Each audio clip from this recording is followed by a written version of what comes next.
E eu quero dar continuidade à nossa série de mensagens, dando sentido à vida. E o tema hoje é provados pelo fogo. Provados pelo fogo. Abra comigo o livro de Daniel, lá no Velho Testamento. Daniel, no capítulo 3. Nós não vamos ler o capítulo todo. Eu marquei do versículo 1 ao 30, porque é a história que nós vamos conversar nesta noite. Mas eu quero ler com vocês a princípio, e você vai deixar a sua Bíblia aberta durante essa ministração, porque nós vamos ler alguns trechos da história que nós vamos meditar aqui nesta noite. Mas eu quero ler agora o versículo 16 ao versículo 18. Daniel, capítulo 3, versículo 16, 17 e 18. Você já abriu?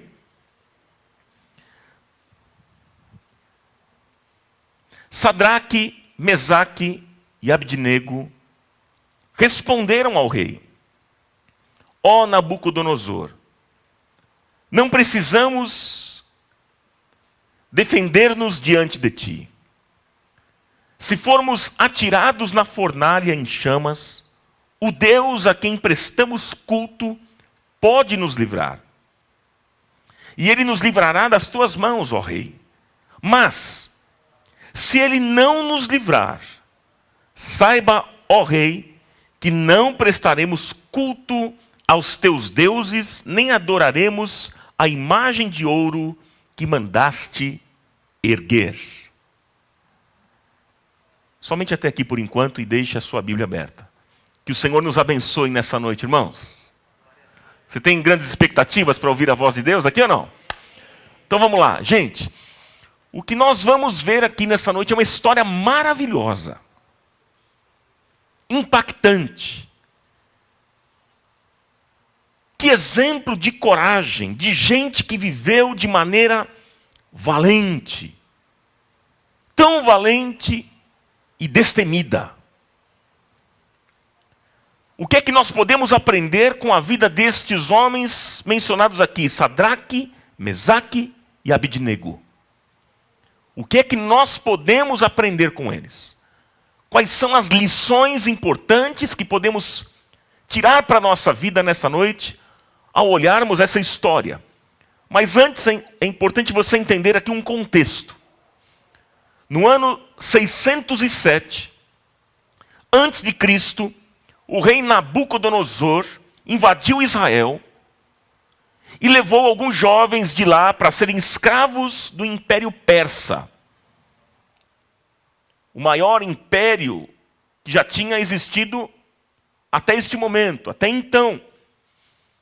E ele dominava a região dos Medos, onde hoje é o Iraque, e as terras até o Egito. A sede central do Império Persa era a Babilônia. E foi para essa região que Nabucodonosor, ele levou os escravos, que eram geralmente fortes, jovens fortes, altos e preparados para a batalha. Eram jovens altos, fortes e preparados para a batalha. Ou seja, se você quiser ter uma noção de como é que era mais ou menos esses jovens, é só você olhar para mim. Jovens altos, fortes e preparados para a batalha. Por que vocês estão rindo, gente? Eu falei coisa errada aqui, ou não? Quando eu estava preparando essa mensagem aqui, me veio essa piadinha, viu, gente? Eu falei, não, essa aqui eu não posso perder, eu só preciso falar. Mas era assim, não tem nada a ver comigo. Pois é, queridos. Assim eram estes jovens que eram escolhidos. E entre esses jovens haviam 3 homens de Deus. Quem eram estes homens? 3. Ananias, Misael e Azarias. Azarias, que nome, né? Tem algum Azarias aqui ou não? Pois é. Apesar de grande e poderoso, o Império Persa vivia neste momento uma crise enorme política que ameaçava dividi-lo.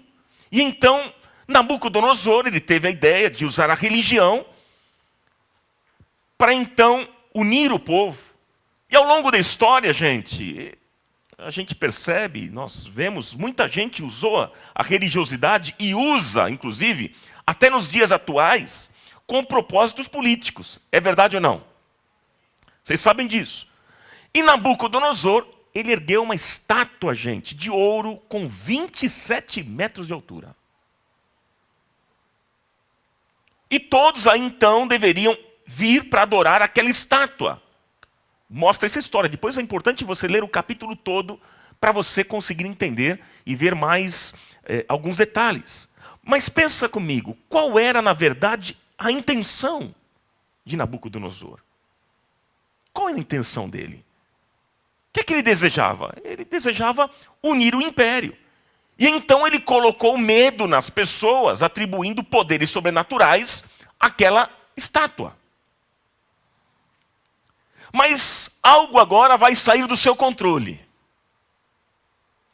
3 jovens, valentes, corajosos, destemidos, Ananias, Misael e Azarias. Esses 3 jovens vão ensinar lições preciosas, extraordinárias para todos nós aqui nessa noite. Para a minha vida, para a sua vida, você que está aqui no auditório e para você que está aí em casa nos acompanhando nessa transmissão. Agora, pense antes sobre a realidade desses jovens. Jovens escravizados, numa terra diferente, uma terra estranha, tentando se comunicar numa língua diferente. E eu não sei se você já foi para algum lugar que você não entendia nada do que estavam falando, da língua que estavam falando. Você já foi para um lugar assim? Já aconteceu isso com você ou não? Uma vez eu fui convidado para ministrar no Japão. Gente, não entendi nada. Nada. Não entendi absolutamente nada. E como é horrível, a sensação ruim que você tem, você não sabe se a pessoa está falando de você, está fazendo alguma piadinha, se está falando da sua mãe, você não sabe se está aprontando algo, não sei. A gente não sabe, é terrível. Aí você vê aqueles 3 jovens estavam vivendo assim. Terrível. E além disso, eles foram privados da sua terra natal, da sua cultura, de suas famílias e os amigos também, gente. Que situação era desses jovens? E mais, agora eles perdem o nome. Eles perdem os seus nomes, porque os babilônicos passaram a chamar, por exemplo, Ananias de Sadraque, Misael de Mesaque e Azarias de Abidnego.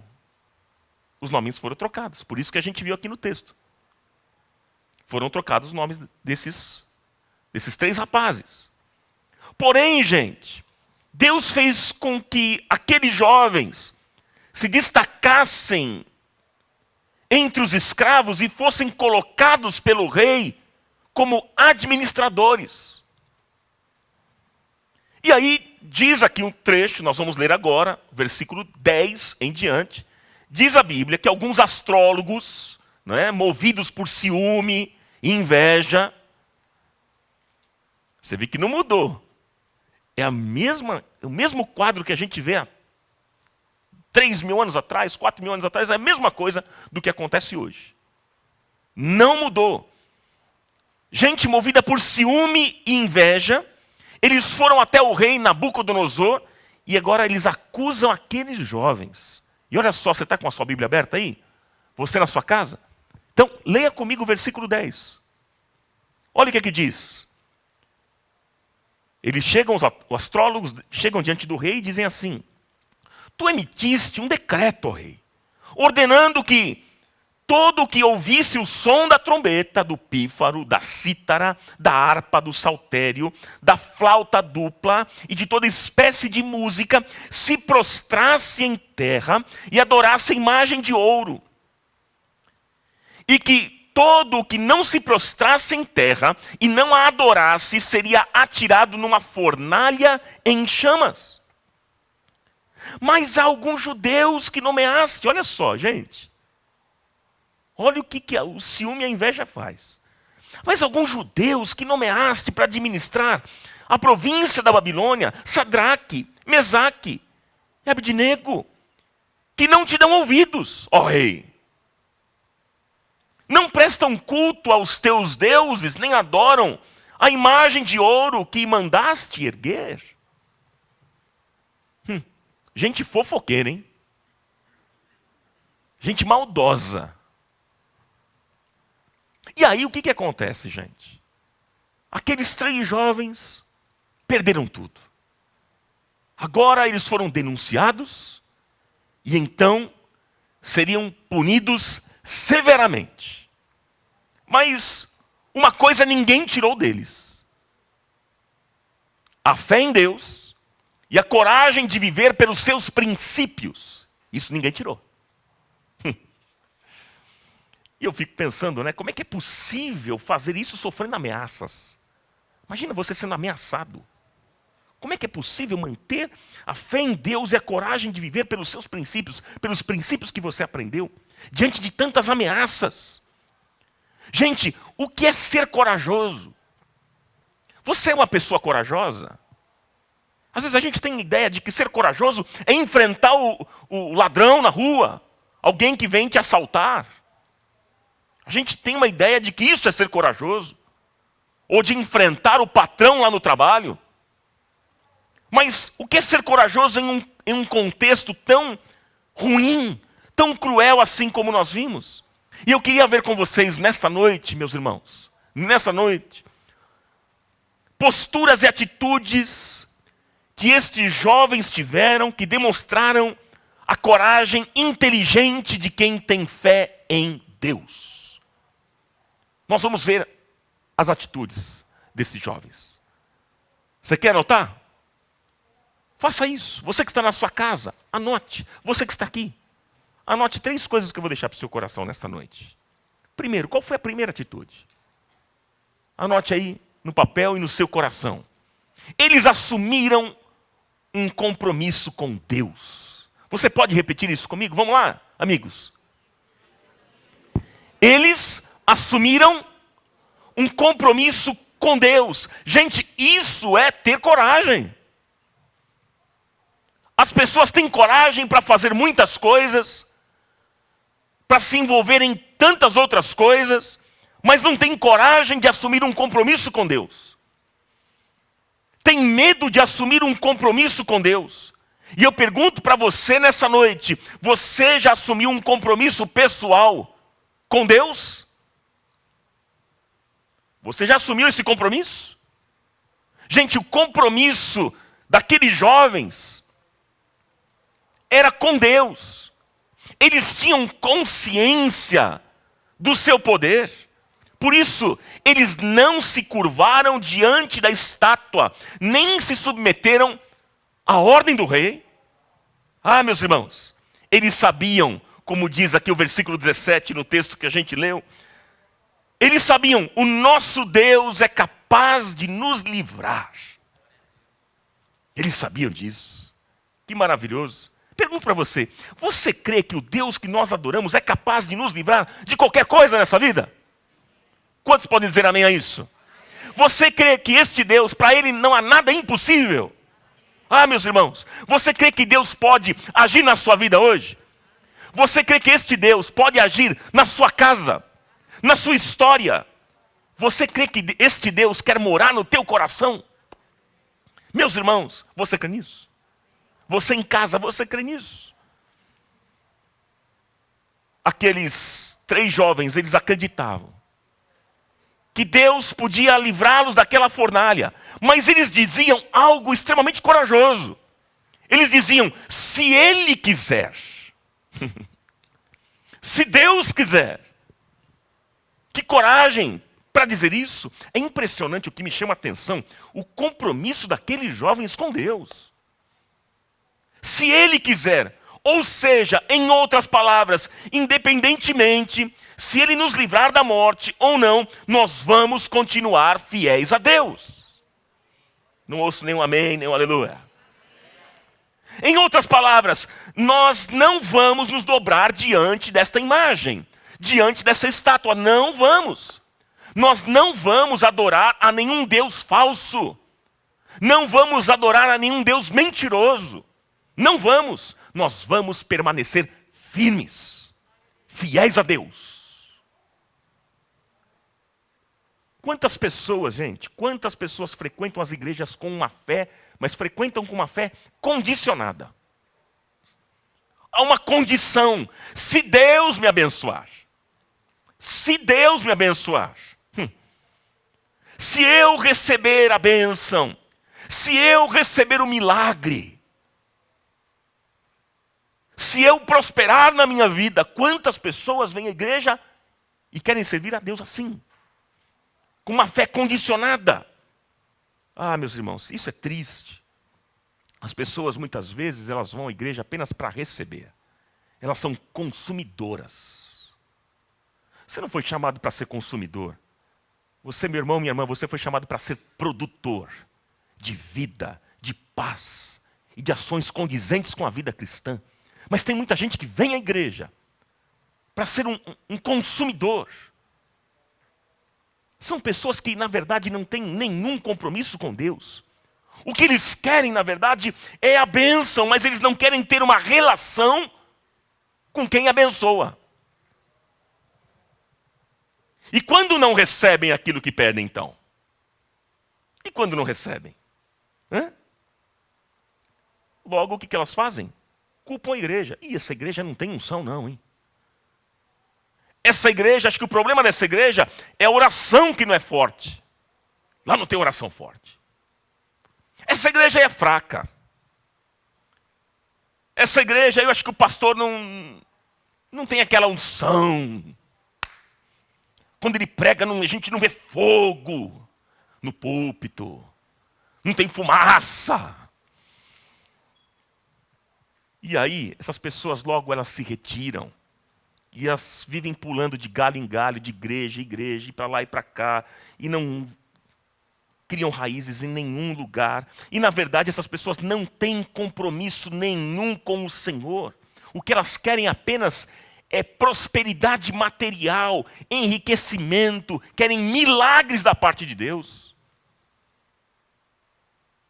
Aqueles jovens disseram: se Deus, versículo 18, se Deus quiser, Ele pode nos livrar.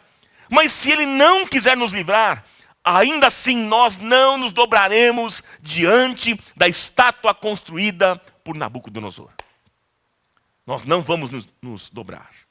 Gente querida, eles eram pessoas de compromisso com Deus. Ah, louvado seja o nome do Senhor. Você pode dizer amém a isso ou não? E eu pergunto a você, você é uma pessoa de compromisso com Deus? Você que está me acompanhando nessa transmissão, você é uma pessoa de compromisso com Deus? Nós somos. Reflita nisso. A segunda atitude, anote. A segunda atitude. Eles assumiram sua fé diante da sociedade. O que é que eles fizeram agora? Você pode ler? Eles assumiram a sua fé diante da sociedade. Veja, eram 3 jovens convictos, gente. Convictos. Eles disseram, versículo 18: se Deus não nos livrar, saiba, ó rei, que não prestaremos culto aos seus deuses, nem adoraremos a imagem de ouro que mandaste erguer. E aí, na continuação da história, diante da decisão desses jovens, meus irmãos, Nabucodonosor, logo no versículo 19, diz que ele ficou irado. E ele disse: como é que pode esses 3 homens não acatarem a minha autoridade e me desafiarem assim? Ele ficou transtornado, ele ficou extremamente irado, gente. E aí, o que ele faz? Ele manda chamar esses 3 no palácio, e quando eles chegaram, no palácio, Nabucodonosor os questionou dizendo: olha, vocês não me obedeceram, mas eu vou dar uma oportunidade para vocês. Eu vou dar uma oportunidade, vou dar uma nova chance para vocês. Quando vocês ouvirem a música, o som do teclado, da bateria, do violão, quando vocês ouvirem o som dos instrumentos, adorem. Porque senão não vai ter jeito. E aí, queridos, aqueles jovens, eles estavam extremamente convictos da sua fé e do que eles deveriam fazer. E então eles olham para o rei e eles dizem: ó rei, nós não adoraremos a tua estátua. Não tem jeito. Não tem negociação. Sabe, meus irmãos, deixa eu dizer uma coisa importante para vocês. Nós aqui também precisamos dizer isso nos dias que nós vivemos. Nós precisamos dizer hoje e todos os dias da nossa vida, nós precisamos dizer: nós não adoraremos nenhuma estátua que o mundo tem levantado na nossa presença, porque nós só adoraremos ao Senhor, o Criador dos céus e da terra, ao Pai do nosso Senhor Jesus Cristo. É isso que nós precisamos falar todos os dias. Nós não adoraremos a estátua da mentira. Nós não adoraremos a estátua da fama. Nós não adoraremos a estátua do engano, da prostituição, da corrupção, do dinheiro, do pecado. Nós não nos dobraremos a isto. Aleluia. Ninguém pode servir a dois senhores. Ninguém. E a outra coisa interessante que me chama a atenção é que eles não mentiram. Eles não entraram num jogo político dizendo: olha, não foi bem isso que a gente quis dizer. Você conhece gente assim? Você conhece gente assim? A pessoa fala e depois se esconde. E não quer assumir o que falou. Tem medo de assumir aquilo que fala. É assim: não foi bem isso que eu falei. Olha, não foi bem isso. Você que está interpretando errado. Não, eles não fizeram isso. Esses jovens não. Eles não se omitiram, não mentiram, mas eles assumiram agora a sua fé diante de todos. E eles disseram assim: nós cremos desta forma e nós não vamos nos curvar. Nós não vamos nos dobrar. Gente querida, você que me acompanha nessa transmissão, e todos vocês que estão aqui nesse auditório, nós estamos precisando de gente que assuma a sua fé desta forma. Na empresa, na universidade, em casa, seja onde você estiver, com o pastor ou sem o pastor, com alguém por perto ou sem ninguém por perto, mas gente que assuma a sua fé e diante da sociedade é capaz de dizer: eu sou de Cristo. Eu sou de Jesus. Será que você é capaz de falar isso bem alto nessa noite? Diga: eu sou de Jesus. Está muito fraco, a gente pode falar mais. Eu sei que a máscara acaba tirando um pouco o som da gente, né? Abafa o som. Mas vamos lá. Vamos falar bem alto para que o bairro escute. Vamos lá. Eu sou de Jesus.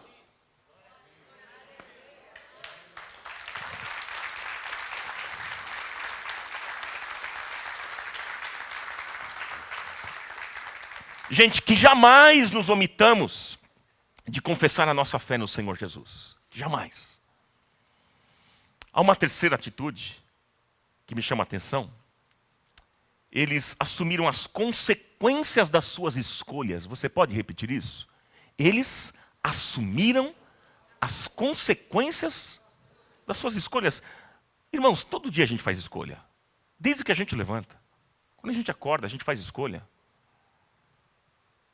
Você escolhe a roupa que você vai colocar, o que você vai comer. E uma série de escolhas temos durante o dia, até a hora de dormir. E todas as nossas escolhas têm consequências.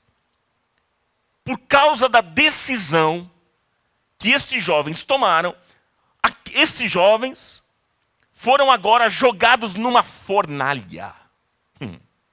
Gente, Nabucodonosor ficou tão furioso, a Bíblia diz que ele ficou tão irado no versículo 19, que diz que ele mandou, diz o texto lá, veja, versículo 19, mandou aquecer a fornalha 7 vezes mais do que o costume. Quantas vezes? 7 vezes mais. E aí na continuação diz que quando os soldados foram atirar os 3 jovens na fornalha, as chamas estavam tão quentes que mataram os próprios soldados. E Sadraque, Mesaque e Abidnego, que haviam perdido tudo na vida, que fizeram a escolha de não se dobrar diante daquela estátua do rei, eles foram parar, sabe aonde? Na fornalha. Aí você pergunta assim, mas como assim, Ronaldo? Como?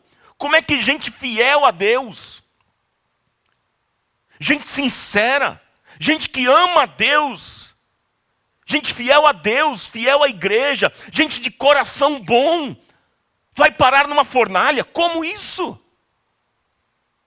Quem tem que parar numa fornalha é quem não ama a Deus, é o ímpio. Logo a gente pensaria, mas não sei se vocês se lembram, me acompanharam na semana passada, quando eu falei sobre algumas lições do deserto. Nós aprendemos na semana passada que a escola que mais nos ensina é a escola do deserto. A escola que mais nos ensina é a escola da fornalha. É a escola do sofrimento. É a escola que mais nos ensina, meus irmãos. O apóstolo Pedro, na sua primeira carta, 1 Pedro no capítulo 1, ele diz que a nossa fé será provada pelo fogo. A nossa fé será provada pelo fogo. Então entenda que se você é crente, fiel a Deus, confessa Jesus Cristo como o Senhor da sua vida, deixa eu dizer para você, você não vai escapar da fornalha. Não sei se essa notícia te agrada, mas Jesus disse que no mundo nós teremos aflições. Então você não escapa da fornalha. Você não vai escapar de gente te perseguindo. Você não vai escapar de gente falando mal de você.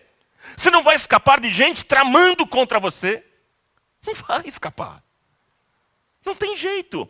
Gente atacando a tua família, difamando você. Você não vai escapar.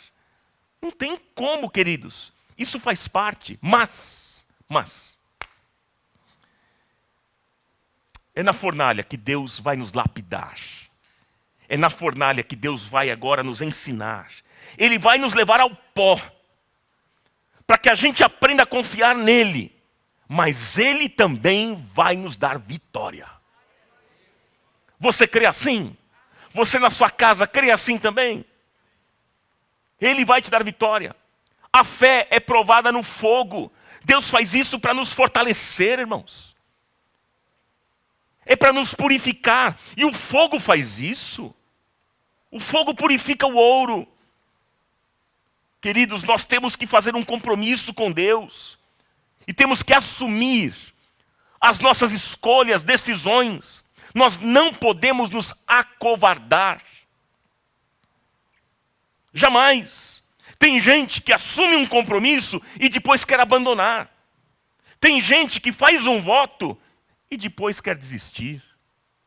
É gente fraca. Nós não podemos nos acovardar.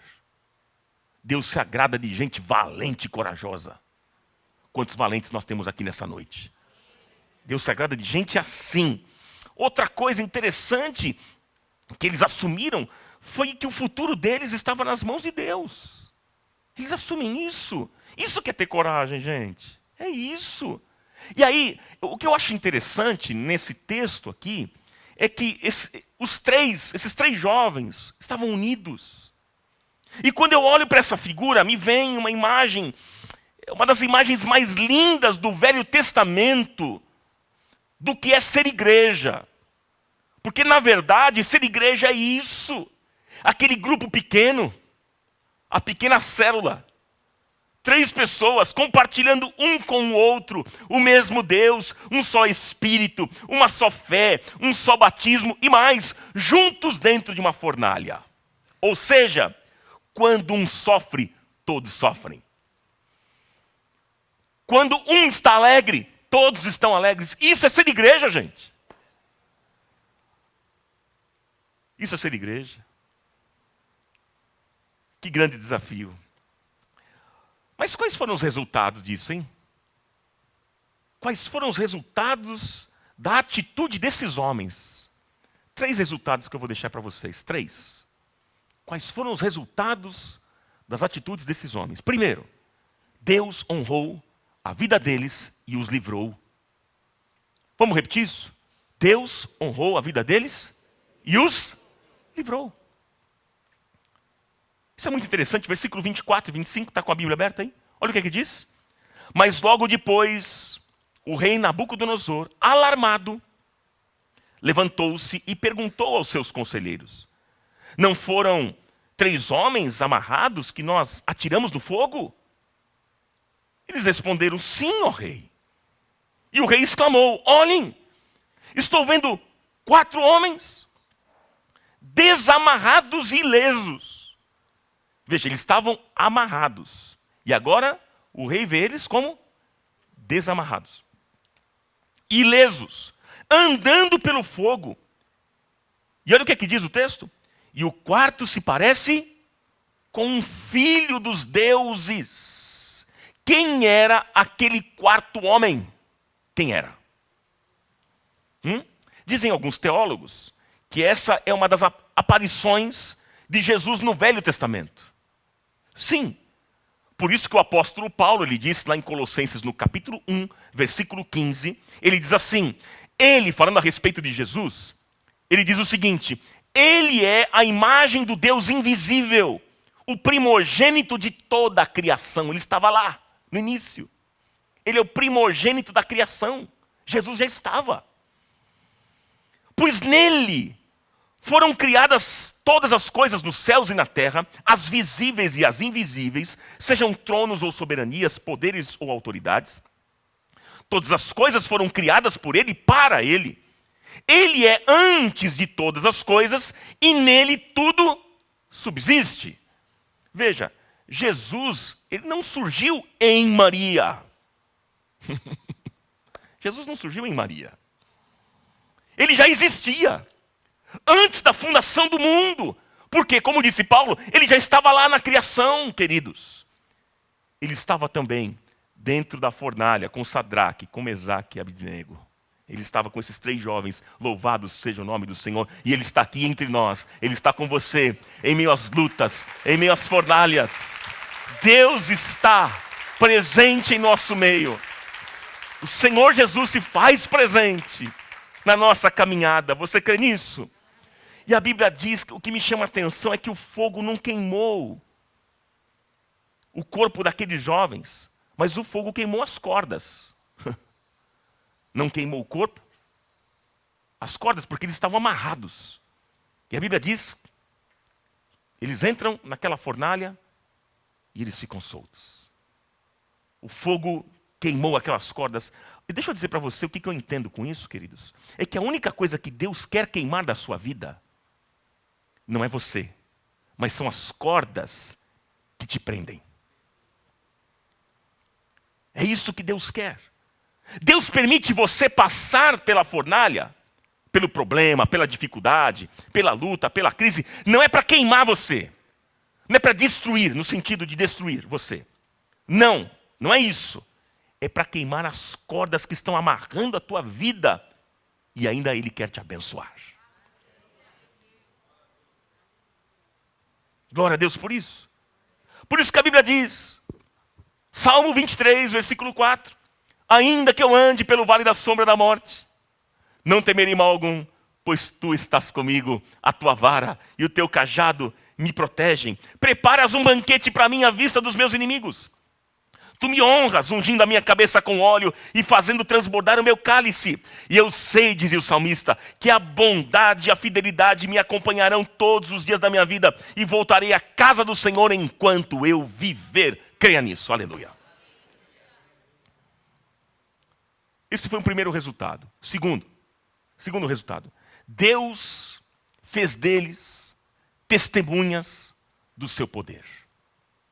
Deus fez deles testemunhas do seu poder. Quando Nabucodonosor ele viu o que estava acontecendo, mostra o texto aqui para a gente, ele chamou os jovens para fora da fornalha e ele mandou verificar o milagre, porque aquilo era um milagre. Sim ou não? Era um milagre o que estava acontecendo. Ele queria examinar aquilo que tinha acontecido, esse milagre. E aí examinaram os 3 jovens e não encontraram nem cheiro de fumaça. Outro dia eu estava na praia, com meu filho teve uma ideia de me gravar lá. Ele fez uma fogueirinha. Vamos gravar um louvorzinho na praia? Tá bom, vamos embora. Aí ele colocou lá a lenha, fogo. Nós fizemos lá uma live. Ele me gravou. E depois, quando eu cheguei em casa, gente do céu, como a roupa pega um cheiro terrível de fumaça. Não é verdade? Fica impregnado. Não sai aquele cheiro. E eu fiquei com esse cheiro até outro dia. Tomei banho, tudo não saía. Não sei se você já teve essa experiência. Mas o que me chama a atenção é que nem cheiro de fumaça. Nabucodonosor, então, ele entendeu quem era Deus. E ele proclamou, lá no versículo 29, ele proclama: nessa terra ninguém vai adorar outro Deus, senão o Deus de Sadraque, Mesaque e Abidnego. Deixa eu dizer para você, quando você for fiel, meu irmão, quando você tiver coragem e colocar a tua vida no altar de Deus, deixar Deus queimar as cordas que te prendem, quando você estiver com o Senhor, na presença dEle, Deus vai honrar tanto você, Deus vai honrar tanto a sua vida, que vai fazer dela um testemunho, um vaso de honra para a glória do nome do Senhor Jesus. Ele vai te usar poderosamente, aleluia. É isso que você deseja? E o outro resultado, eu falei 3, né? Terceiro resultado. Deus o abençoou e o prosperou. Deus os abençoou e os prosperou. Vamos repetir isso? Deus os abençoou e os prosperou.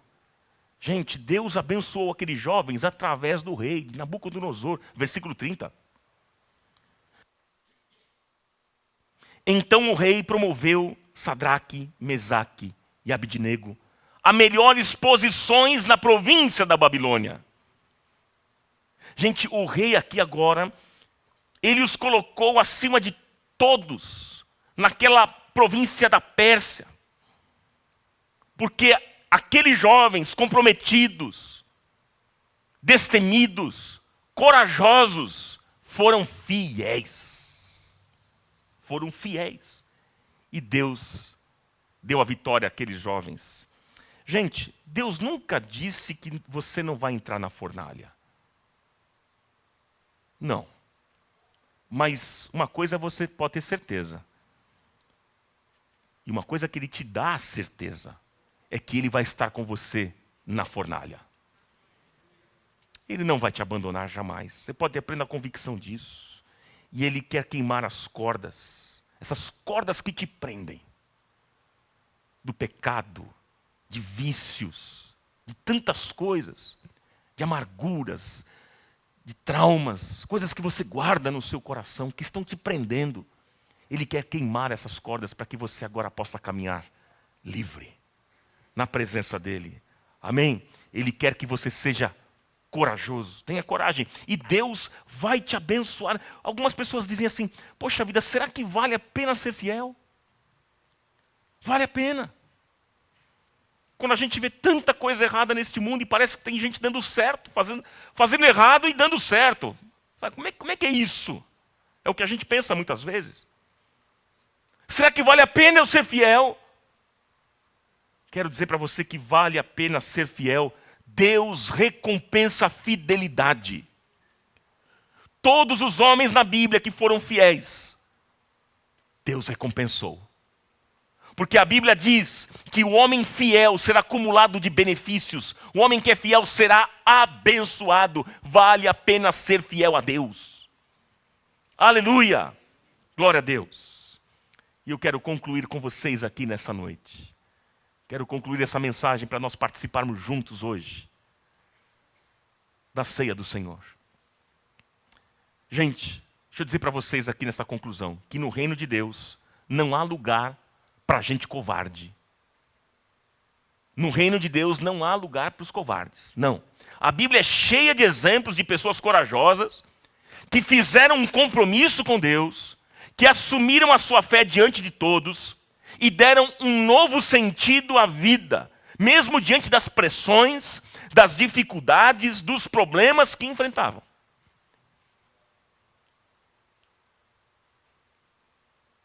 Era gente assim. E eu pergunto para você, você se sente desencorajado? Como é que você está nesses dias? Desencorajado? Você está pensando em largar tudo? Abandonar a fé? Chutar o balde? Você não está mais aguentando? Pergunto a você, você hoje precisa de coragem para seguir em frente, prosseguir e avançar na vida? Você precisa? Olha, eu quero dizer para você nessa noite que eu declaro que hoje o Espírito Santo de Deus que está presente em nosso meio, você crê assim? O Espírito Santo de Deus que está presente em nosso meio, ele vai te renovar e vai te encher de coragem. Eu creio nisso. Ouse então a fazer um compromisso com Deus. Faça um compromisso com Deus. Permaneça firme, convicto como estes jovens. Permaneça fiel mesmo dentro da fornalha. Permaneça fiel mesmo diante das situações difíceis da sua vida. E você vai ver o milagre que Deus vai fazer na sua vida. Em nome de Jesus. Louvado seja o nome dele nessa noite. Aleluia. Vamos receber a palavra do Senhor.